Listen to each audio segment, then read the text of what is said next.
Good morning, everybody.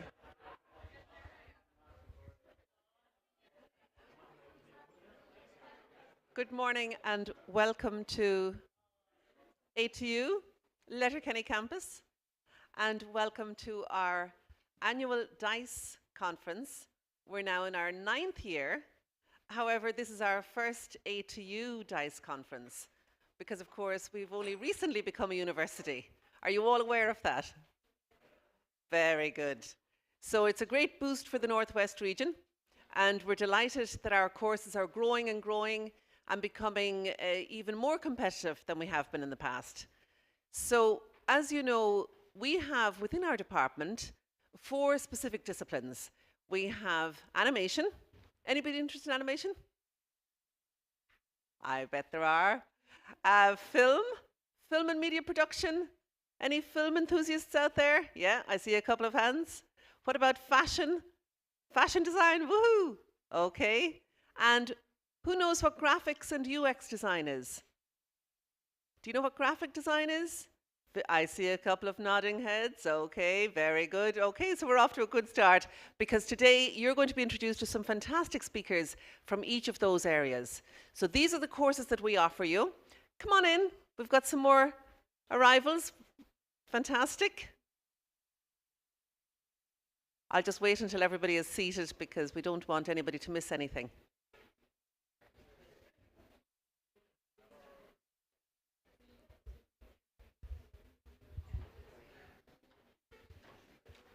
Welcome, welcome.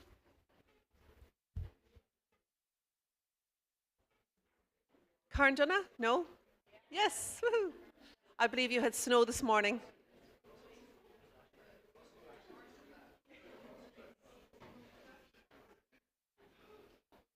Great. I was just introducing our particular programs to everybody.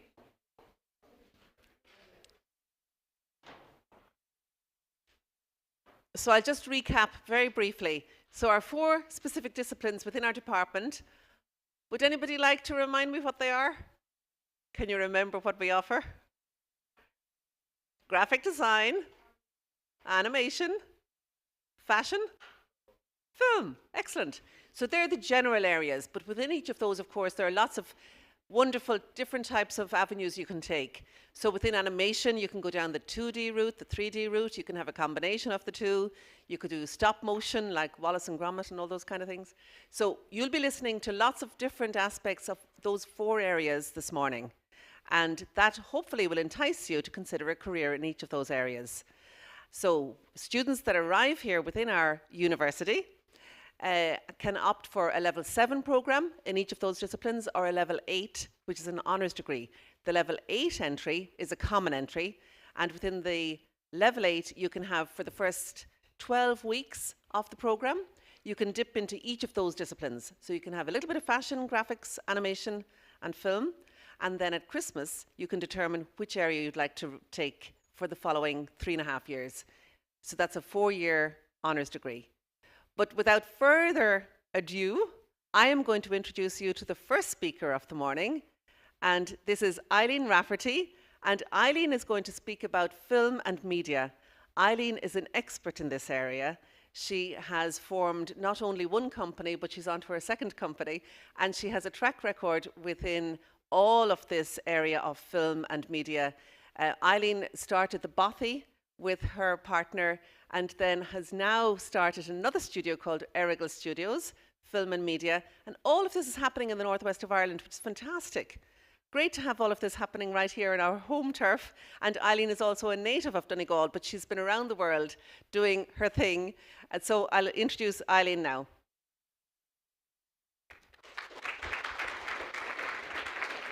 Thanks, Nollaig. Thank you, Nollaig. Hi, everyone. It's lovely to be here today. As Nollaig said, I am from Donegal, so I grew up here just outside, well, in Glenties, so not that far from Letterkenny.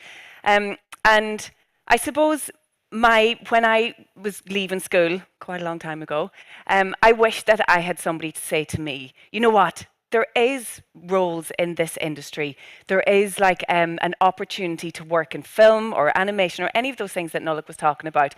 But back then, it didn't really exist, and we were sort of pushed into more of a traditional route of education. So it's so exciting to see everyone that, you know, this level that you're at now today, and your whole future in front of you, and sort of you can decide now to get into this sort of industry. So, like, it's brilliant. It's really exciting. So, I mean, I'm just here today to tell you a little bit about where I started from and what we do.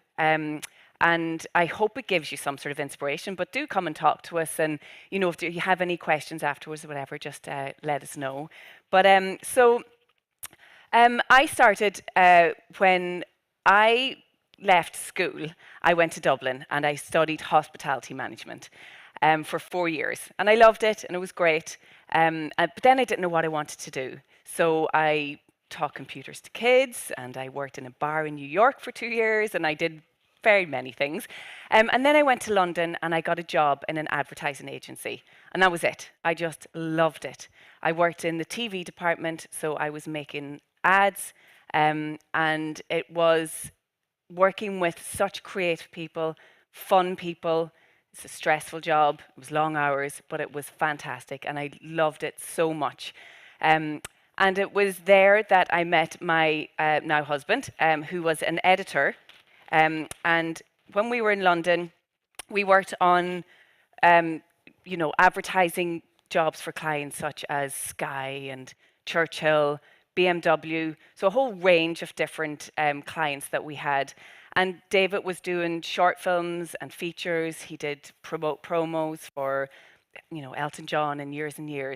So this is just a short look at the sort of work that I was doing while I was in London, and what gave me a really good grounding for the career that I have now here in Donegal. So this is just a really short wheel of stuff.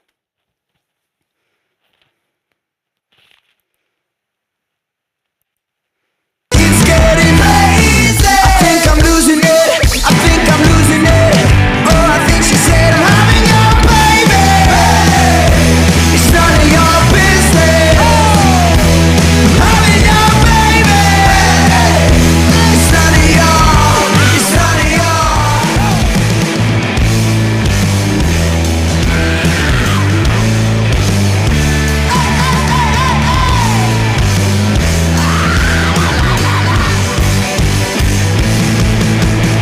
She sits beside me like a silhouette, and now she's all over me. It's like a So that's not it's getting crazy. that David did. But so that's the sort of stuff that we were doing in London. We did big ads for like Churchill. We did loads of stuff for, you know, very big brands that, I'll see if this one will play. This is just other stuff that we made quite a while ago now in London.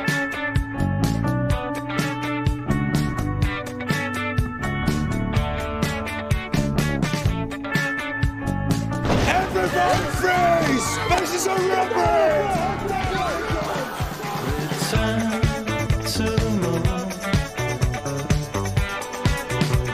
Please. Oh no.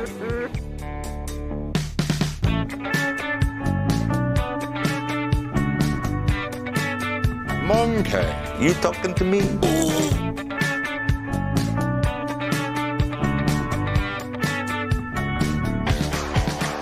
Return to the moon. I'm dying. Return to the moon. Please. Change.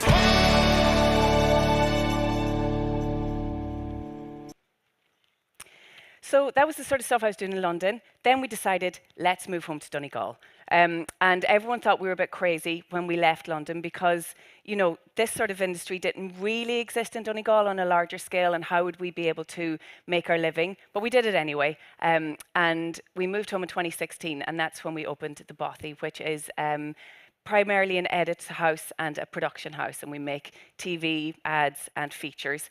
And that's been going since 2016. And it's been extremely successful. And through that, we have met a huge amount of people in Donegal that are all doing exactly the same thing. They're all here, they're all making their living in this industry. And then, so from that, we have then, since the Bothy has been so successful, in 2022, we teamed up with a guy called Ben Gillespie, who's from Dunlow, and Katrina Sullivan from Donegal. And we're the team that are going to be bringing Errigal Studios into Donegal, hopefully in the end of 2023-24. So basically, what we want to do is try and put a hub of creativity into the centre of Donegal. So it's going to be a virtual production studio. Does anybody know what virtual production is? Did anybody watch The Mandalorian, the first big, yeah, the first big sort of film to use virtual production?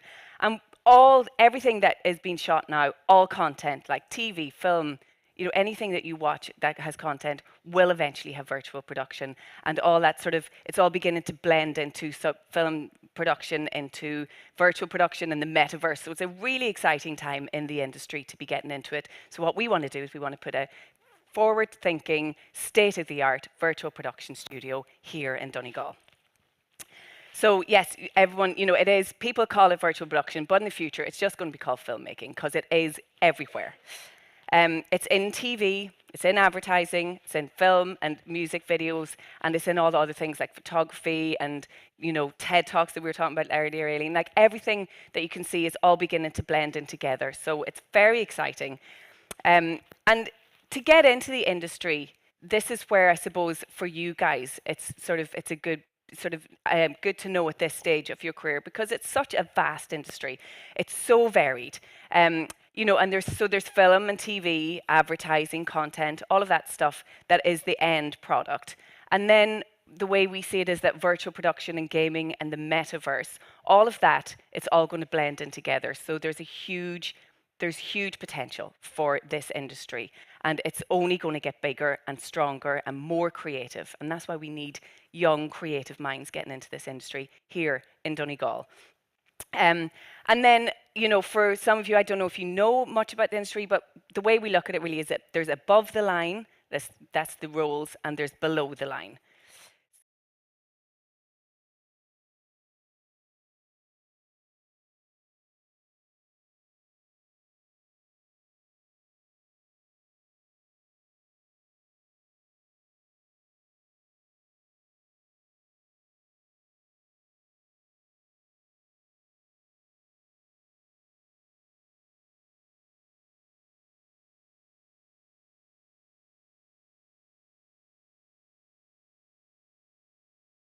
Small idea of the roles that you can get involved in.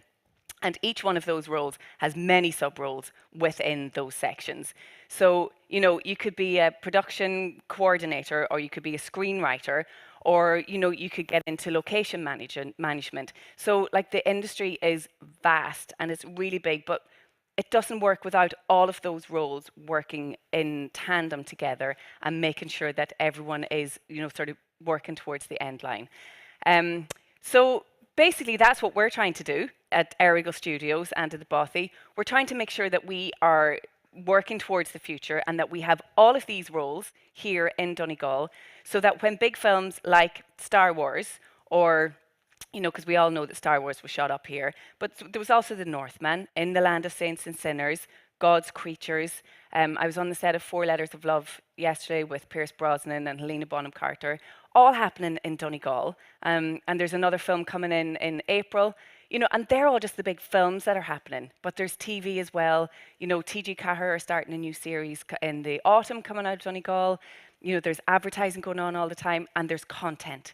So there's so much going on, and it's such an exciting and relatively new industry around here to get into. But, if you have any sort of inkling that you might like to get into it, it's an industry that's there. It's an industry that is definitely crying out for more trained and young creative minds. So, this is, if this is something you want to get into, come and talk to us, or, to anyone that's here today. But we'd love to have a chat with you, and anything that we can do to help guide you. I mean, the ATU here have fantastic courses, and hopefully we'll be able to work in tandem with them to, get the students that are doing those courses onto set and get some, experience that way. So there's great momentum building. So I hope in some way this gives you some sort of inspiration that if I can do it, you can definitely do it. And, you know, start now, get your training, get on set and get, you know, as much information as you can. But that's it from me. I'm not going to talk on much more, but thanks for listening. And I'll be here and I'll be around if you need any, if you have any questions. And yeah.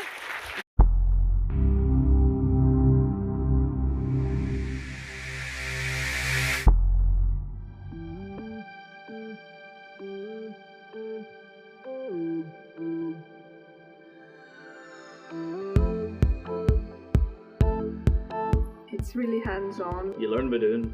The facilities are like brilliant. I love them. I get to use lots of cameras and lots of lenses. We use professional software.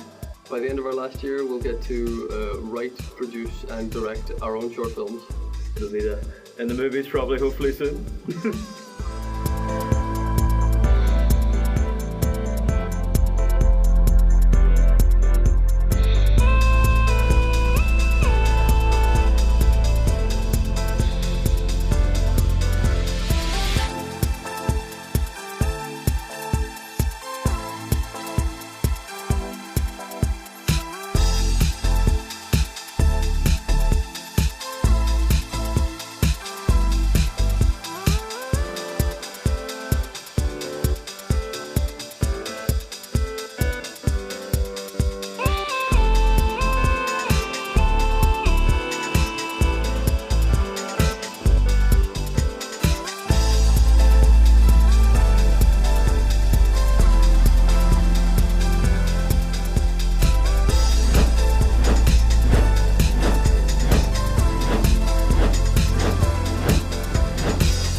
Wasn't that really exciting? Can you believe that Eileen is working with all of these amazing people? It's fantastic, Eileen. Wonderful. Now, we're going to continue with our next speaker. And Mark is a multidisciplinary designer. Now, you'll learn more about all of the wonderful aspects of Mark's work. Mark Douglas is based in London and is a fantastic designer and manages a company and all of the work that he does there. So we're going to quickly move along with Mark, and I'm going to hand over to Mark. Lovely. Thank you. Hello. We're coming through, yeah. Excellent. Right, so there we are. I'm Mark Douglas. Yeah, so I'm a creative and post-production senior manager. That's sort of my role in my day-to-day between the company and freelance and everything. This is some of the sort of stuff I work on. Much like previously, a lot of this is actually moving image. I'll show some moving as we go through, but I have always spanned stills and film and just worked across. I like making images. That's what I work on. So yeah, I'm gonna ramble on and talk about myself and talk about my journey now, where I started, how I got to where I am now, and the really quite twisty turny road I took to actually get there. So no creative journey is the same. Like everyone has their own path in these things. There's no real, I don't think there's a set path for this kind of work. You know, for example, myself, my background, I actually started when I was at school doing mathematics, physics and technology. That's what I was good at. Weirdly, I was told, actually I was saying to the guys earlier, I was told I would never pass my GCSE art when I was sort of 16, but here we are, so I got the last laugh on that one, I think. So I went from that, and then I was working as an apprentice engineer for the road service, and I just didn't enjoy it. So I was a bit of a latecomer to the creative world. I just took an absolute head stagger, really. Did a 180, applied to a course, got an interview somehow, and went in and loved every minute of it, really. So when I was at university, um, one of the things that I think is really important is to do everything that you is offered. Really, it's all about taking those opportunities. This is actually it's a still. It's a photo from a piece that I did with. It was a group project. It was called Screen Sound. It was an extracurricular thing, and we basically had to make these silent films. We were working with composers. It was like loads of different creatives getting together. It was really quite cool, actually. And then it was the Ulster Orchestra, wasn't it, that played these scores. There was like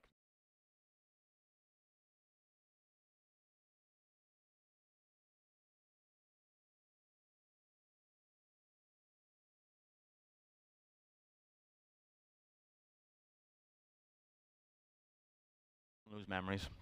But I would just say when you've got all these opportunities in front of you, just take every single one of them, because especially when you're younger and you get the chance to experiment, work on whatever, and just crack on with it. I think it's important to do that.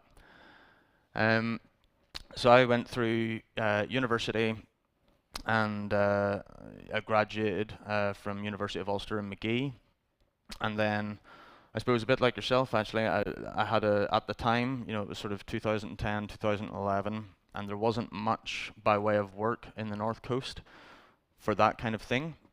So getting started, I wasn't quite sure where to go, where to start, so I just started myself, really. I was a musician at the time, and I knew lots of bands that all needed bits of work done. Everyone wanted, their own music videos, their album covers done and stuff. So just me and a mate, we just started our own little thing. We bought 2 cameras that were about sort of 400 quid each or something, and we just started this ourselves. And it sort of snowballed a bit, actually. We ended up doing things for like the local council, and at the end of the day, it was just 2 boys that kind of, ish knew what they were doing and sort of just hammed their way through it. But this was the kind of work that we were doing. This is what got me, I would say, actually the crux of my portfolio that I needed to actually get into work. Weirdly, it's that thing where you almost need experience to get your first job, but you can't get your first job because you need experience. So I just went and got my own experience, really. So yeah, and that's where it all sort of started. From that, like I said, I managed to save away a bit of money, and I hightailed it over to London as well. That's where the work was at the time. That's where I set my career. That's where I built my career. One of the first sort of proper jobs I had was at a company called FTP. And it was a really great experience for me as well. So FTP was photography, post-production. So it was mostly in stills. Like it was 90% of the work we did was actually on stills. This is an example of some of my work between post-production and photography. That job was the job where I would say I actually cut my teeth. This is where I went in and I was the junior. I thought I knew what I was doing, but then you work with people and you very quickly realize that you know absolutely nothing. That's where I learnt everything that I could. I sat beside anyone that was better than me. I made sure that I just absorbed everything. The learning curve, I think when you get out of university, it's almost like when you pass your driving test. You can't actually drive yet. You do all your learning after the fact. So this is where I think I did most of my learning. It's what got me really interested in photography, especially with the still life work. And also give me access to the sort of bigger sort of clients. This is where I started to work on work where there was a bit more interest behind it. I was working on bigger projects. There was a bit more money behind things. I knew who the clients were, which was exciting for me at the time. So I went from there and I left there, and I went freelance for a while. And then I started at the Body Shop. So the Body Shop was probably the place I've worked at the longest.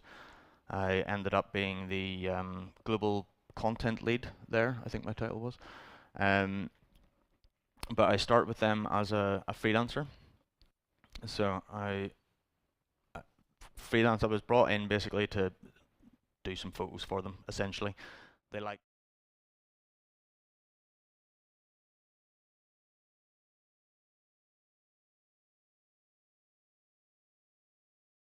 A team that was doing the rebrand, and I was almost like a art directory kind of role there. It was about how the imagery was going to be used and how they were going to like reposition themselves and reset the company.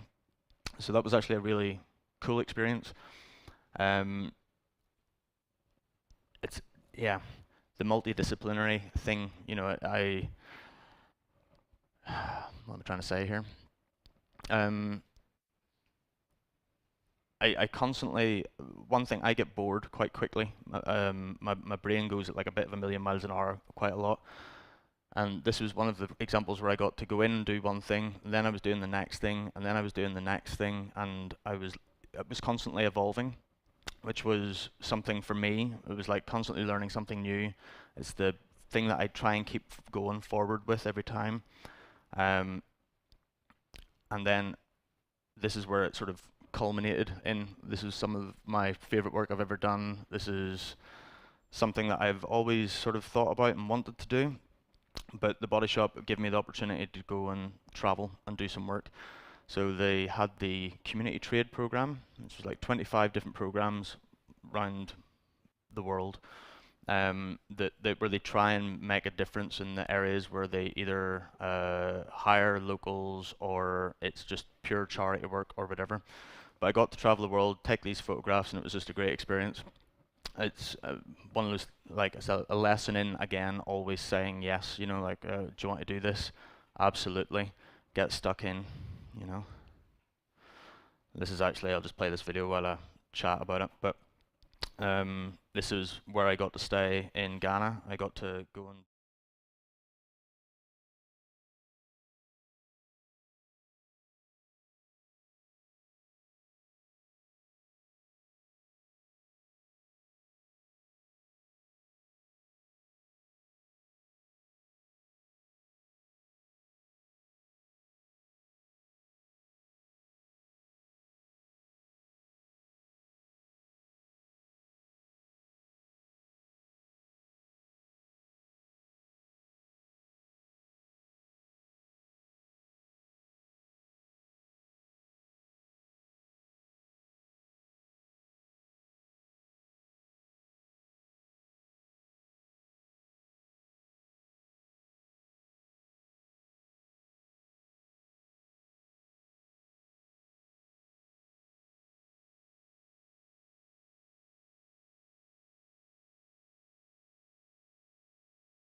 once you stop learning, that's when you need to move on. And that's what I felt. I felt like I'd run my course at that company. I felt like I'd done everything I was going to do, and yeah, it just felt right time to move on. So I now work, the place I work is at True Black, which is part of the Rankin Group. So he was a photographer, sort of made his name in the sort of 90s and stuff, but he has since set up a creative agency in London. True Black is like a little sister company that works within the Rankin Group. It's all very technical, but and this takes us back. So this is the kind of work I'm doing now. So you've got Mercedes-AMG, Rolls-Royce, Mahindra, James Arthur. That's will.i.am, but for an AMG ad. This one at the bottom is actually really cool. It was for a stuntman who just blew himself up, and we got to make a bit of a show reel for him out of it, and it was great. But this is what I do now. I work in film mostly at the moment. Again, 90% of my work is in film for adverts. You know, it's advertising for these companies, and I'll just play you a little bit now. Do I need to go again? Stop that. Stop that. I hear him chatting the noise, move too quick, can't stop for the talking. I hear him chat with the boys, man so tough, but mans keep walking. Just too sharp with the prize, white girls let it tell me I'm awesome, yeah. Hot like fire on the pan, if you wanna touch man, please use caution. Ocean cold like 0 degrees. I'm out the cage, gotta let out the beast. Revolutionary, gotta let out the streets. Locked in a cage, I'ma let out the. Wake up, get out the sheets. We came for war, man, forget my peace. You take the west, I take on the east. I'ma put him in the cage, never let out the. Yeah, I hear him chat to the noise. Move too quick, can't stop for the talking. I hear him chat with the boys. Man so tough, but mans keep walking, yeah. Just too sharp with the prize. White girls, let her tell me I'm awesome, yeah. Hot like fire on the pan. If you wanna touch me, please use caution. Stop that. Stop that. So that's a show reel. That's sort of a culmination. It's about 2 years worth of work in there. That's my day to day now. So I work with a team. So I work in London, but I spend a lot of my time in Switzerland. There's a lot of remote working to do with that. Remote management of teams, which is a lot easier now. Oh.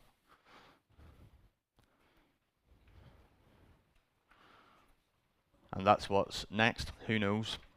I've been at my place now for 2 years. Like I say, I've moved to Switzerland recently within the last year. So who knows what's next? I'm going out. I'm looking for new work. I'm looking for new clients. I'm looking for new experiences, and that's kind of what it's all about for me, really. I like to keep myself on my toes, and just move forward with it. So that'll do me for now, I think. Unless there's any questions that are burning with people, which there probably might not be, then that'll be me. Super.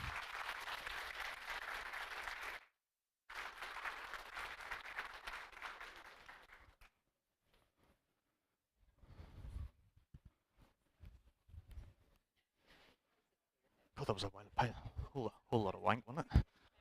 Climbing in. Yes, please.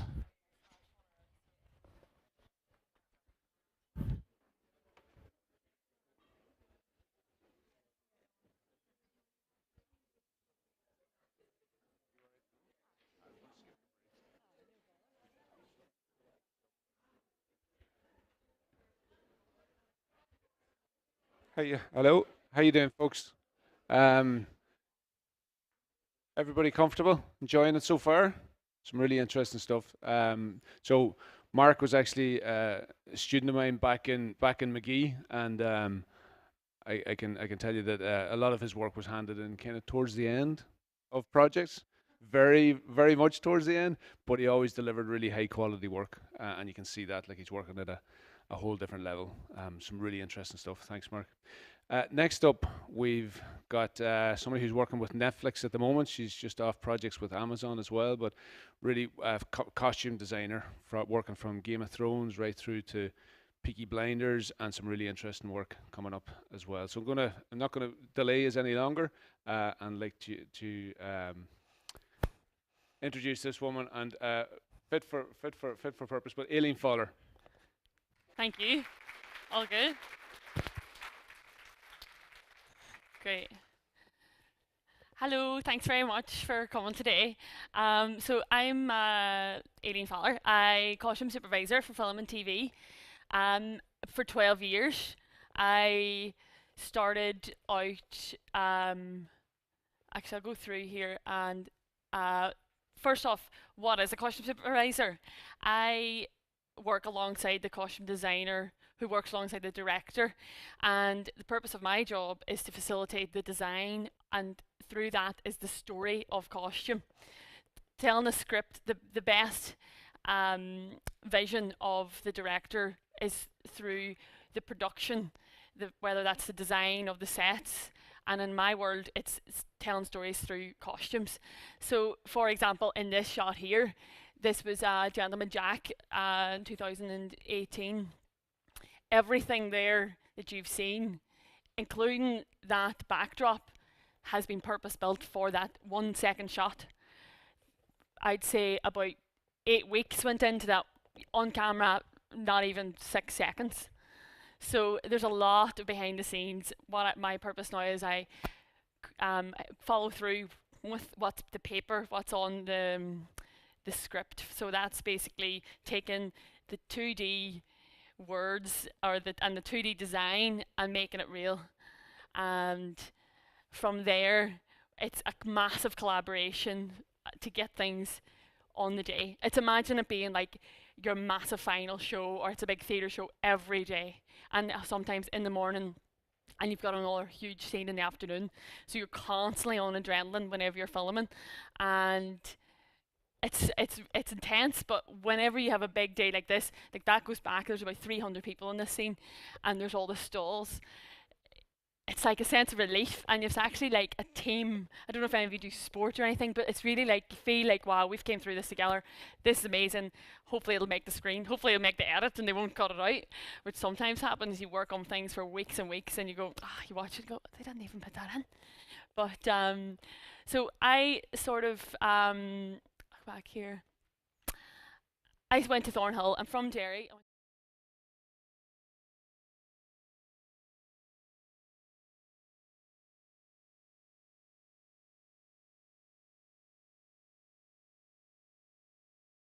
And all my brothers, sisters, economics, civil engineering, business. So whenever I suddenly was like, I really like art and all, I was doing all mad things, people were like, no, you're mad. Don't be doing that. Like, absolutely, there's no money in it.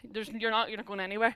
And my dad actually sat me down. He was like, you're the risk of the family now. You know, like they're all going into like proper, like, you know,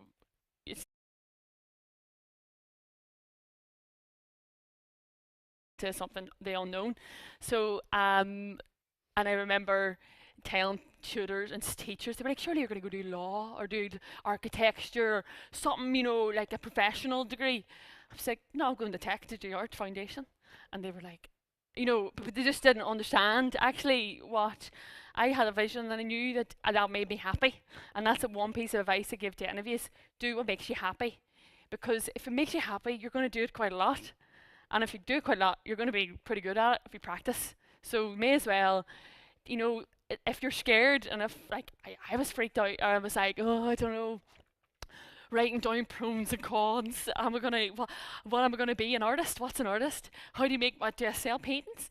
But actually, I just kept going, and like you don't need to know what you're gonna do. You just need to do one step forward, and then organically you'll meet people, and organically you'll move into doing something that actually you're now in your 30s, or I'm 30-year-old, and like just love it every day. It's just like, it's not even it is a job because you have to get up in the morning, you're knackered, but it's class and you just have a great time. But then through that, I actually didn't know, so I went on to do my degree in Wimbledon College of Art in London. But these were like, basically, this is a fun slide because these are my Halloween costumes. Like when I was younger, I didn't know what I was going to do, had no idea. Like fashion, art, I was doing my foundation at that stage, tried everything, jewellery, graphics, moving image, and I was like, I just love like mad stuff, loved Halloween, loved dressing up. And one of my friends said, why don't you do like a degree in fancy dress? And I was laughing, like, you can't do a degree in Halloween, like what doesn't make sense? Googled it, and actually there's hundreds of degrees in costume and variations of costume, whether it's design, and my degree was interpretation. So this was the studio the workroom that my degree was mainly based in, and I didn't know what interpretation was. I just thought costume design, like fashion design, except costumes. No, interpretation. And for me, actually, I went to the open day and I didn't know what it was. I just knew I needed to be in this space. And actually, it's more about learning about the person that you are. If you're an introvert, if you're an extrovert, or what sort of things do you like working on your own? Do you like working with a team? Because if you can make those decisions now, you go, actually, I know I did the work experience in architecture. I did the work experience in soliciting offices when I was like your age, and I was thinking, I want to jump out this window. Like, I can't sit at a desk. I actually just need to be on my feet, doing things with people. I can't be in a box. And then that suited me. I was like, this is a room. Whatever it is in this room, I don't know what the degree is, I'm being in this room. And I worked really hard to get in then, because it's quite a niche little degree, and worked really hard on my portfolio. But going to open days and going to colleges that you're going to go and see is really helpful, because you have to place yourself in that day-to-day space. Are you happy? Is that the sort of vibe that you want to be in? And it was a mess, it was mad, but there was music and we loved it, and everybody worked hard. You were there to like from 8 in the morning to 8 at night, sleeping at your desk, eating at your desk, like you didn't, it was just because you loved it. And through that, the degree was great. So it taught me basically, it really honed in on history. And I loved history at school, didn't really know how it would eventually end up, but now it's one of the key parts of my job. And it's just about research, essentially. Everything that you see in film and TV has to start from somewhere. You have to have the reference point. So in this part of the degree, we started out by, this was one project we worked at Buckingham Palace, and essentially we went to the National Portrait Gallery, and you had to just choose a painting. So I was like, oh God, I like your woman up there for the crack, gathering power. And they were like, great, go on, make it. And you had 8 weeks, and you had to fund it, you find fabric, you had to print it, you do everything. And it was not a competition, but it was your project, and everyone else was really bloody good. I was the only one from Ireland there, but it was a lot of like international students. It was a really tough course, so it pushed you. And like this red fabric here, you know, there's no such thing. You can't, she's from, you know, hundreds of years ago. You can't just buy that fabric. So I screen printed it. So I bought not cheap, well, it had to be cheap because I had no money, I was a student, crepe, red fabric. I was sat at the National Portrait Gallery to close one night, it was like a 10 o'clock closing time, and hand drew that painting of the wee tiny patchwork on her skirt, hand drew it, and then multiplied it, and then exposed it onto a screen. I made it, digitalized it, exposed it onto a screen, and tested pigments of colour, of the yellow, of the gold, but I also wanted it to be risen, so I wanted to add a bit of, and then just that process, then I got this whole, I could do whatever I want, I could do whatever design I wanted. And the pearls were another story over Christmas. I was like, hand stitching, and they have 3,000 pearls on there. Like at the much of my family's distaste. But it was that sort of detailing very early on that it really helped now when I think back at that there's people I know, people I work with, and I'd be like, you know, just need to go into detail, you know, because sometimes you can get a bit ahead of yourself, and I definitely did as well, big mad projects and all. But it's the detailing that you go into the fact that there's little brown flecks on the woolen sleeve, or the fur sleeve, that in the end it went really well, quite successful. So then we progressed on, and it sort of it took our heads, went into like more theatrical vibes, and I really pushed the boundaries of fabric at this stage. Like I made that fabric is not that colour, it didn't exist. So it's layers and layers of gold, screen printed and painted, and then dipped, and then overlaid with another fabric to give this weird shine, because you can't see the design, but it's up in that wee corner there. We were working with a designer, and he just drew this watercolour, make it. We're like, what? How do you make this fabric? It doesn't exist. But you slowly learn, and that was one thing, actually, when it came down to choosing projects, I tried to do something that I'd never done before. Don't be in your, like, not, obviously you want, if you're at school and you're doing throughout your degree, you want to do well, so don't shoot yourself in the foot and do something that's absolutely unattainable, but also push yourself. And I thought I'd never done like this, so this project was real life, so I'd never done anything so historically accurate, and everything had to be hand stitched. All of that was hand stitched. The eyelets, because they didn't have, in her time they didn't have metal or the machinery. It would have been like hand stitched, really tightly woven. So going into the detail of the research, and that brings back to the history. So and that was just part of the degree that we did these courses. And then we had the last one, which was basically do what you want, go wild. And usually people run out of time and money at this stage, so they go for really simple things, like they'll just make a white chemise or a white shirt. And I just was like, you know what, I'm finishing my degree, I'm not going to have these facilities anymore. When I finish, like, I won't have a dye workshop, a leather workshop, woodworking, metal workshop. Like, why don't I just do something I've never done before, and that I can learn? Because then whenever I go somewhere else, I can say, well, actually, I know how to weld, because I welded this armour. And you're not so much like full of crap then, you can actually have a bit of depth to your knowledge. So this was based on sort of Assassin's Creed, I don't know if you've heard of it, or native, but it's not from Assassin's Creed. It's a drawing, and And then the challenges was how to make things work. How can the swords flip out? I was like, how do I do this? I don't know, because, and you know, it needs to be, it's a costume, it needs to work. So they're like drawer slides you pull your drawer out of.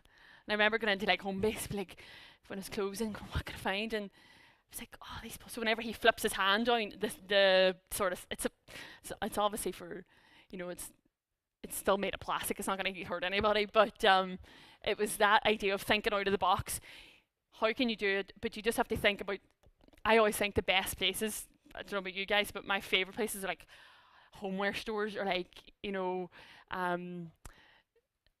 like home base, or one of those B&Q or something, where you're looking at all the ropes thinking, God, I could do so much with all those ropes. If you're doing art projects, or you're doing anything, even filming with different variations of light, and there's so much material that's not even in school, it's out there, and you just have to wander around and imagine. And I used to be like that with all my Halloween costumes too.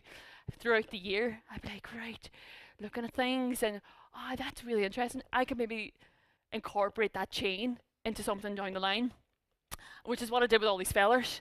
I just started collecting feathers. I was like, I'll probably do a costume of feathers. I don't know. Got all these turkey feathers, got all these swan feathers, and then suddenly I was doing this, and I was like, I need more feathers. Ringing up people, have you got any swans in your garden? And just pulling in the car, like finding feathers in parks and stuff, and going through.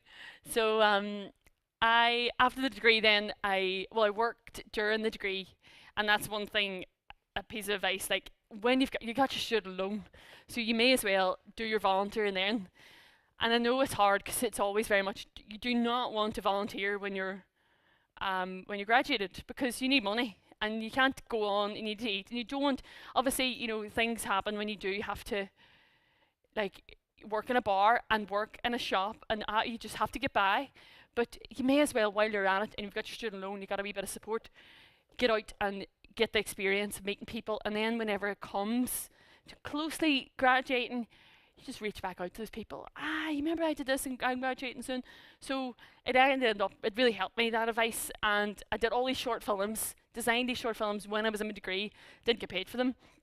But I didn't mind. I was at my weekends and I was exhausted, and you were still trying to have a social life and everything.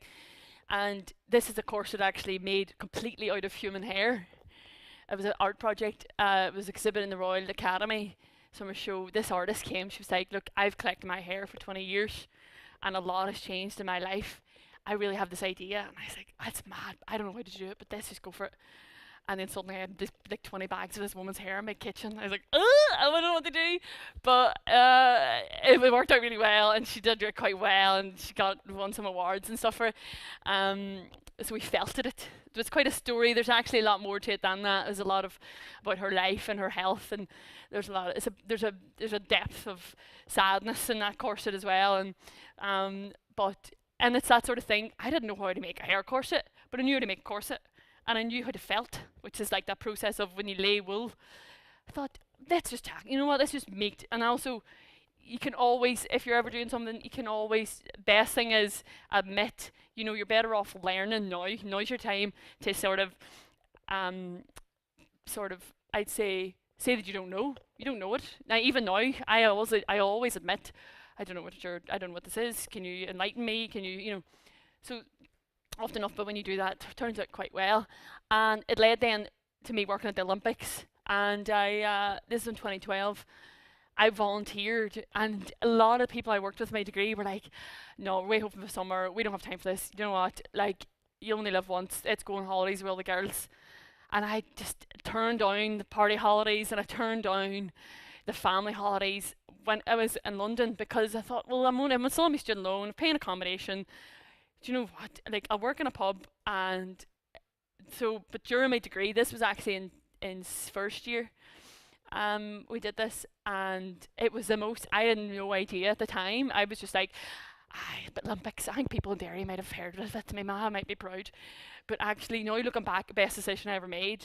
And it was really hard, because it was, you know, it's really difficult in the sense, still working, doing my degree, and every weekend and every evening you'd go to your courses, you go to your class, you still have your projects to hand in, but getting the train up to Dagenham and doing rehearsals and helping stitch corsets for like 300 dragon birds.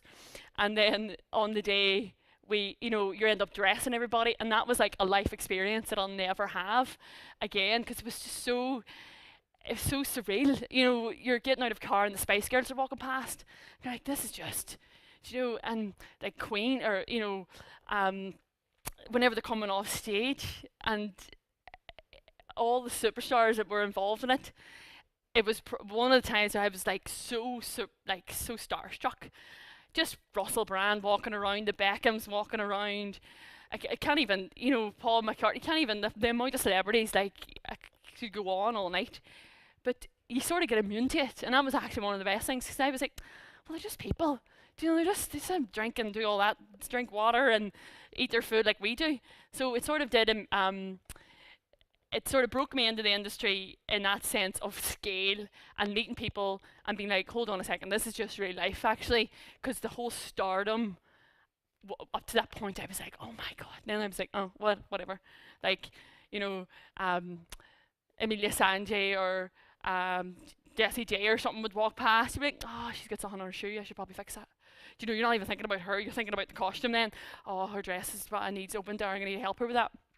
But when you get into the industry then, and in costume, a lot of it starts in places like this. And this is in Angels, this is the hire company. It's the largest in the world. They've got 8 million costumes. And one of the first times I was in there, the designer was like, Eileen, we've got this scene. It was for Call the Midwife. And it was like, we've got this scene. We need a Santa Claus costume. Just go up, see what size you get, basic size. I said, grand, right, I know what Santa Claus is, that's great. And I'll be easy. And I went up and there was like a whole row of like 700 Santa Claus costumes. And I was like, I don't know which type. There's like different eras, Victorian Santa Claus. And then you go back and you go, right, let's just research, what am I? It's 1954. Where is the Santa? Is it a expensive? No, it's like a community centre scene. So slowly then that was just the one example. But now we go in and we do our whole film out of that, and it'll be like, you have your whole script, depending on the budget. Majority of them are major budgets, and you'll do all your World War II armies, and you'll do all your, these are all infantry, and it's all categorized way back to biblical times. So you've got like, but it's not necessarily organized. It's not like, oh, I needed a green 1980s evening dress. You'll just get 3,000 1980s dresses, and you need to know your stuff. But also people put things in the wrong place. So this then leads to when we're on the job. And so when we start, for example, this was on Peaky Blinders. And we've went to Angels, Cosprop, all these hire companies. On a job like that, it's cheaper to hire it, unless there's lots of like, for the main cast, you make it, but you hire it out and then you send it back. However, if we've got 8 hire companies and they're all sending us black shoes and they're all sending us white shirts and petticoats, in 6 months' time, I need to send them back to the right place. So some people make the mistake, and luckily, one piece of advice, and people always say learn from your mistakes. Don't learn from your own mistakes, learn from other people's mistakes, and then you will make them yourself. Because that whenever I trained, I actually learned, and Call the Midwife, I didn't necessarily have like a sort of leading supervisor, somebody who was really inspiring, but I've learned how not to do things, because I sort of stepped up quite quickly and started taking over things, because I was like, well, that's not very efficient, and that's really slow how we're maybe lining up the costumes for the day. Why don't I just hang them on the hanger like this, hang the jumper, so it's quicker for us to get the costumes out of the truck and into the rooms. And then people just started ringing me, like, can you bring this, can you do that, when I was a trainee. And a lot of that just comes from my own initiative. I'm not taught that. I'm not taught how to hang things. You're not, in your degree, you're taught about design, training, research. You're not necessarily taught about thinking out of the box differently. And people pick up on it. One of the main things I pick up on now is for my trainees is initiative. And you can, that's in your day-to-day life. That's just like sort of how to do things, whether it's your projects and just how to format them differently so it's quicker. so we photograph everything, we catalog everything. So in 6 or 8 months later, we go, right, they're all cause prop done. You know the way I've got the cause prop, the date and the docket number. Because there is times when you've got 400 black Oxfords and you can only find 35. You're like, oh my, where are they? Where are they? They're in a different country on a truck filming a different scene.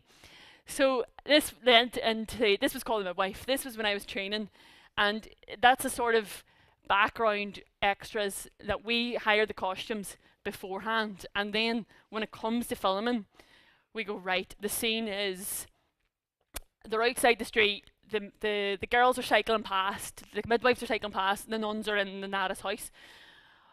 Right, well, there's a couple, so, you know, we're going to have a mechanic there, and we're going to, and you end up, when you're back in the hair, you need to think ahead. But when the moment at the beginning, so when I'm in the hire company, because I can't go, oh, we need a mechanic now, and go up the Angels. No, you need weeks. So you have to do that way in advance. So a simple scene like this will be prepped 6 or 7 weeks before. So if things are sprung on you last minute, or you need to just imagine, I feel like the director might throw in a couple of mechanics. Let's just get them in case. Because often enough, directors will go, have we got that swimwear? And you're like, no, nobody talked about a swimwear scene. We're going to do a swimwear scene at 2 o'clock. You're going, oh, well, actually, I'm so glad I thought about there was chat of something in a pool. Let's make it work. Because you're on location. It's not like you work out of the costume shop and you're like, here we go. You know, you start weeks before prepping it all, and then you bring in the cast the actors and they cast the extras, and then you have to make the costume fit them. So there's a lot of alterations. And on a job like this, I was then started being more on set, so I was stepped up and was overlooking all of the actors and actresses, and that was a brilliant, intense job, and it was real team-based, but a lot of it, you know, it's really stylized, and I don't know if you've seen Peaky Blinders, but you know, it's really rule-based as well. Like, you really need to know your history, because when you get into costume and that, and especially in filming, there's so many people that will pull it out because they've got the time in 8 months' time when it's on TV. They'll tell you, oh, that's not how they were worn in 1920. So you need to make sure that the tie is styled. Like, it's all good and well hiring the costumes, but if you don't know how to tie a tie in 1920, the actor doesn't. Somebody will know when it's on screen, and you'll get an email about it. You know, so that's when the pressure comes in on the day. You're always on standby, and that role is called a standby. People do their whole career as a standby, and you work next to the actors. Often it's quite tough as well, and you might get, Kellen McCrory was mine, and she was brilliant, but often she'd be like, I'm not wearing that. I know we fitted it, I'm not wearing it. I'm like, okay, no worries, leave it with me. And you go to the designer, she's not wearing it. She'd be like, and you're caught in the middle, and there's a lot of politics going on, so you have to sort of ease the male and create a relationship. Be like, look, I know it might not want to wear it now, but in the next scene, which we don't shoot the next scene for another 3 months, you actually need to be wearing this. So you need to wear it now because you're walking through the door, and whenever you're outside, you're already wearing that. So it's all to do with continuity, and a lot of it is on the day. The actors, whenever you do a film or you're filming a TV, you don't shoot it in chronological order. Maybe you know this already, but how you watch it on screen is not how it's filmed. We'll do a scene of somebody getting shot first, and then we'll do him walking down the field. So you need to have the clean version as well as the bloody version, because you can't, if he's got shot and it's all ripped open, you can't just suddenly patch it up. So then you get multiples, and it leads to then, this was a job I did called Episodes, and it was featured in London and Los Angeles, and a lot of things with this tape was it was heavy on storyline, because we shot all the interiors in London, all the office work, and speed up a bit, and all the office work inside, and then all the exteriors in America 3 months later. So coming around then, slowly, very quickly then, I progressed, kept going, stayed on TV and film, but just moved up the ranks of the style of film. I wanted to go bigger budgets. So I worked on Game of Thrones for a while. I did season 7 as a maker, and we did all the stunts. There's a couple from behind the scenes photos. And that was a great show. I'm not sure if any of you have seen it, but it's intense. Often enough, that's your day-to-day work. That's your office there. You're outside, you got up at 4:30 in the morning, you've driven up mountain, you haven't a clue where you're going, but you've got some coordinates on a map, not a Google pen, just coordinates. And you're there till 6 o'clock at night. So it is intense, but it's, this is maybe it'll play, it's a wee quick, no, it's a video, but we're running, I'm a wee bit rambling on, so I'll speed up. I'm okay. It's not playing. Anyway, long story short, it's he gets set on fire, and they throw him, and that's a whole procedure. We've shot Game of Thrones. We finished the season, and then you go in at the end. You go, we need somebody flying, actually, and fire. So let's bring everybody in, and we have a stunt guy, and all they wear actually is these Formula 1 racing suits. This guy in blue was set on fire previously that day. And you've got all these layers, and it's intense. Like, this is a life. Like, if something goes wrong, he's burned alive. And like, so he's got a pipe going into his mouth there. So he breathes through his pipe. At the last minute, he takes it out. They set him on fire, and he's on a harness, and he gets thrown back. And whenever you're in moments like that, it's like, it's not even about the costume. It's like, oh my God, this is A, amazing, but B, like, I'm not sure if I'm qualified for this. Like, can we not have somebody like fireman or something here to do this? But at the same time, it needed to be a White Walker, or it needed to be a wilding, so we had to dress him. We had to put the original costume on him. And these are other examples. This is a World War II film we did, and there's a whole level of costume. I haven't even touched on it really. That's called breakdown. And when the costume is made, when it's hired, I'll skip on here. It's like this one up here. They were all made beautiful, white, grey. But that doesn't tell a story. The story needs to be that they're traveling for months. So we have a whole team, like sometimes up to 20 people, that work specifically on costume breakdown, which is tearing it down. You make a white shirt, but actually it's Victorian, so there's no such thing as white in Victorian times. So they don't have white, they don't have clean water. It's like slightly yellow, and it has to fit. This was a sci-fi job, Krypton, like Superman. So it was interesting because you was fantasy, so you could go out of the realms of what's real. You didn't have to really stick to the history. And this is again a wee bit more of the breakdown. So it's made clean, but it's a Victorian drama, and it looks a bit white in that shot up there. But her wearing that is actually one of these. It's just how it films on camera. You have to always go a bit darker. And then here's us. These are just coal miners. So we've made these shorts. And God love the poor guys, like they came to work that day and they sort of knew what they were going to do, but they had no idea they were going to end up this dark. And we had a coal, and they were down a bunker, a purpose-built coal bunker. But it would have made no sense if we just gave them shorts that we made or hired shorts. They had to be real. The shoes had to be wrecked. And then going back to, this is how it starts. Before we even get to the hire companies, we go, there's probably butchers and bakers. Yeah, there's a couple of maids. And this is something for your own selves, for your own projects, if you're ever doing it.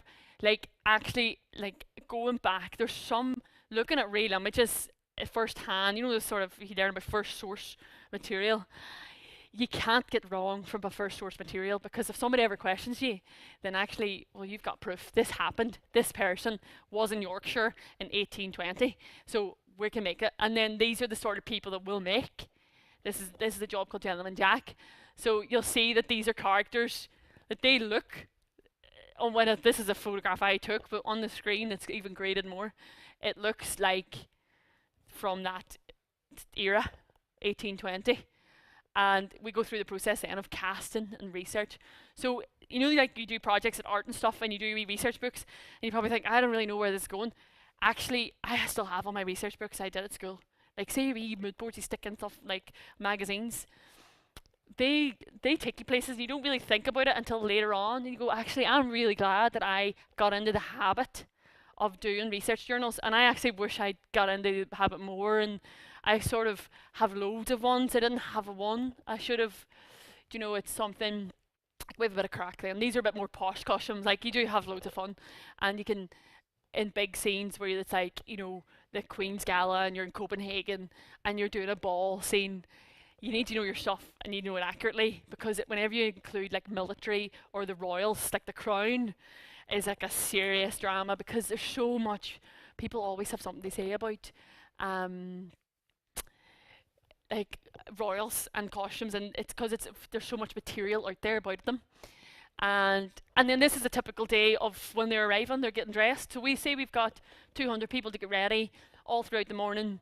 This will be the man's marquee, there'll be a woman's marquee, and it's all set up weeks before. So I have like a splinter unit that, say we're filming in Cambridge, I've got a splinter unit that goes up 2 weeks before, sets everything up, gets it all steamed. Maybe don't steam it, maybe they actually wrinkle it because it's like a working class vibe, or it's a market. But this was up very posh, so all the top hats are up, so everything had to be pristine, brushed, because on the day the designer walks around like this, out, no, got, and it's like ruthless. So you need to really, you don't have the time for things to go wrong.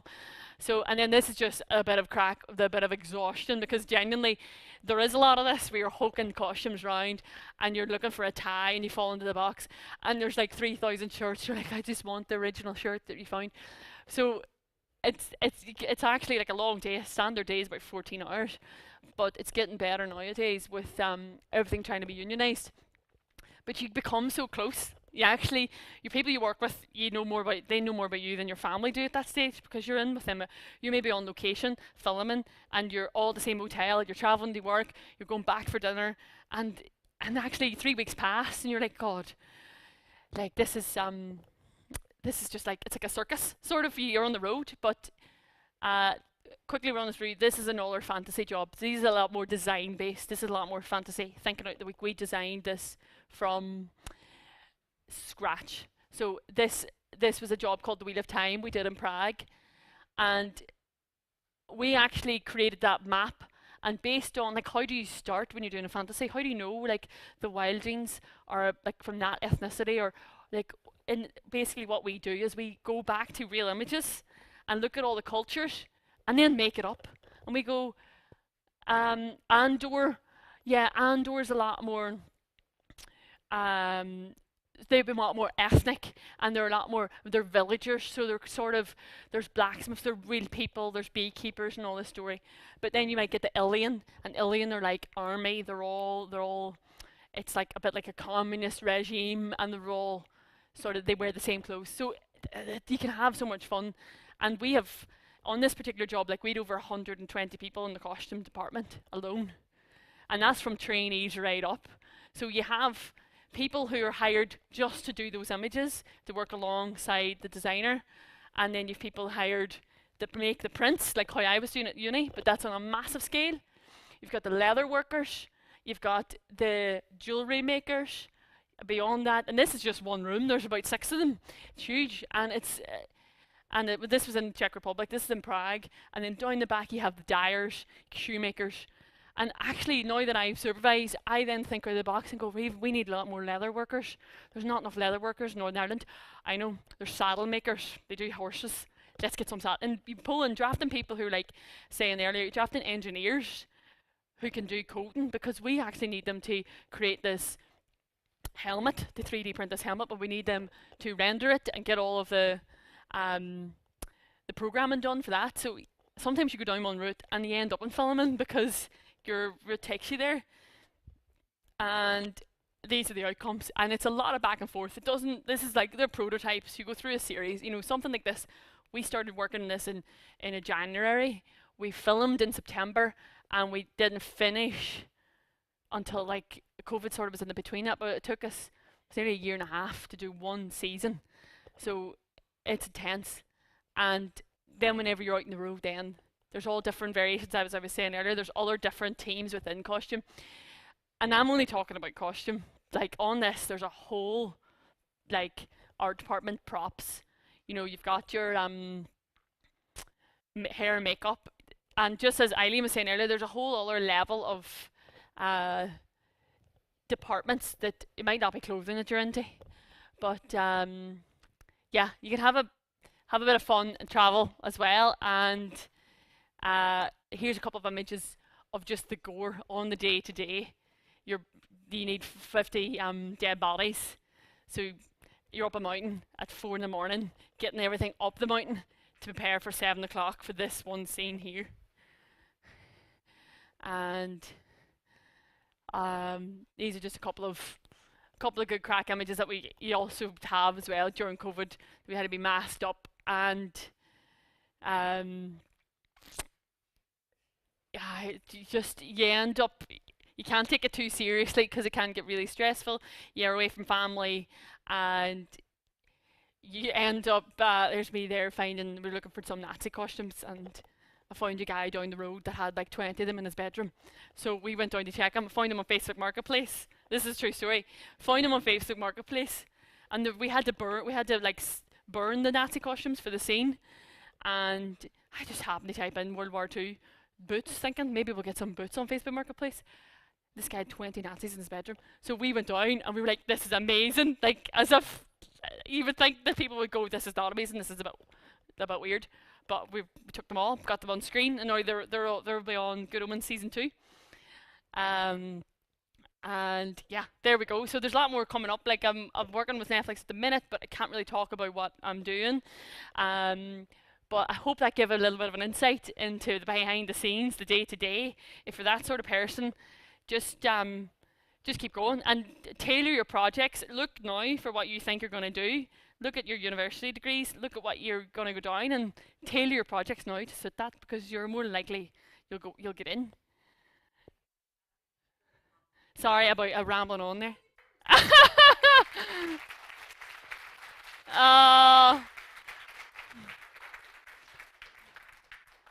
Hi.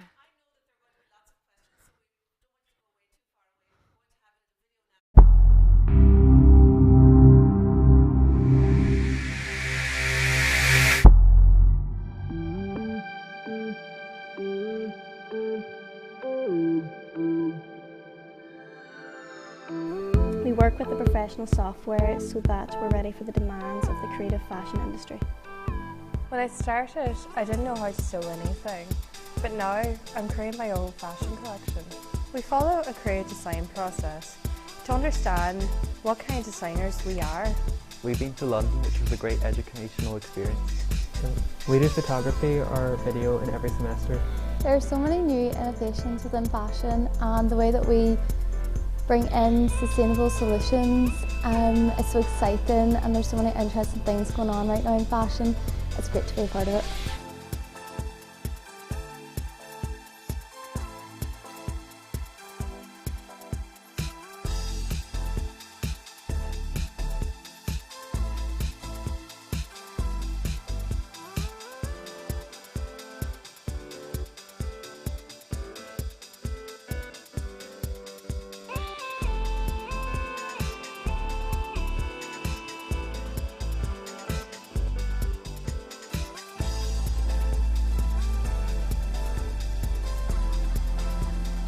Hi, my name is Chloe. The fashion promotion and design course was the perfect stepping stone for me into my master's degree and into my career as a buyer.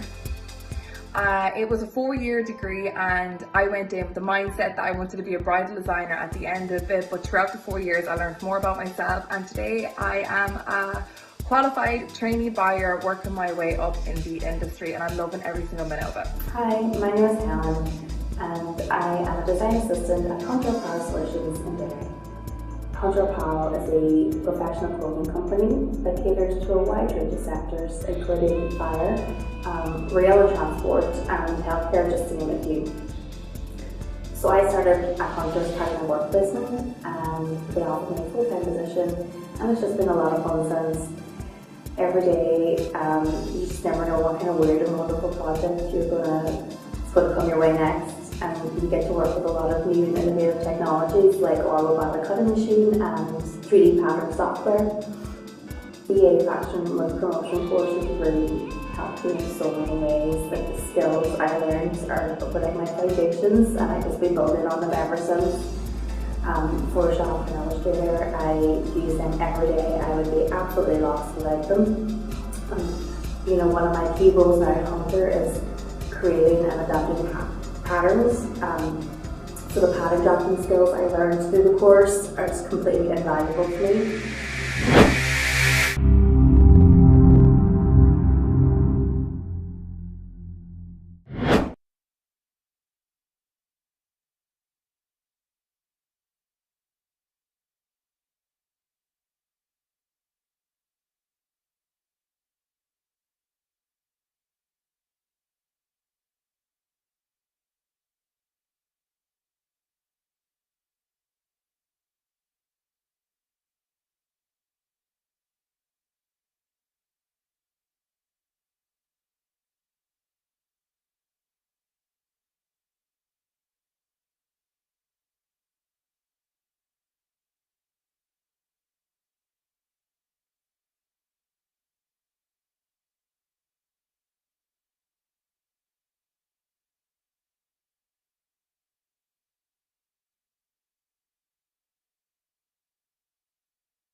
Welcome back, everybody.